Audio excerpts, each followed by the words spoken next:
দর্শক, যেমনটি জানাচ্ছিলাম, রাজধানীর বিপণী বিতানগুলোতে জমে উঠেছে ঈদের কেনাকাটা। এ বিষয়ে আরো জানাতে বসুন্ধরা শপিং মল থেকে যুক্ত হচ্ছেন সহকর্মী নামিরা আহমেদ। নামিরা, এবার ক্রেতাদের পছন্দের তালিকায় কোন কোন পোশাক রয়েছে, দাম নিয়ে কি বলছে জানাবেন।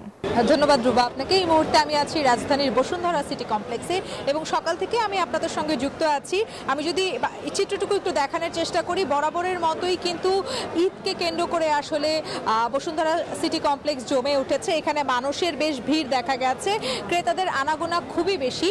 এবং একটি বিষয়ে ক্রেতারা বলছেন এবার ভিন্ন চিত্র রয়েছে এরকম যে পোশাকের ক্ষেত্রে তারা ইন্ডিয়ান দিল্লি বুটিক্স যেটা আছে এবং পাকিস্তানি সালোয়ার কামিজ যেগুলো আছে সেগুলোকে তারা বেশি প্রাধান্য দিচ্ছেন। তাদের পছন্দের কাতারে রয়েছেন এই পোশাকগুলো। এবং শুধু নারীদের ক্ষেত্রে নয়, পুরুষ ক্রেতা যারা আছেন তারা কিন্তু বলছেন যে পাঞ্জাবি সালোয়ার, পাকিস্তানিরা আসলে যেই ধরনের পাঞ্জাবিগুলো পরে থাকে সেই ধরনের বিভিন্ন ধরনের পাঞ্জাবির প্রতি তারা আসলে বেশি ঝুঁকছেন।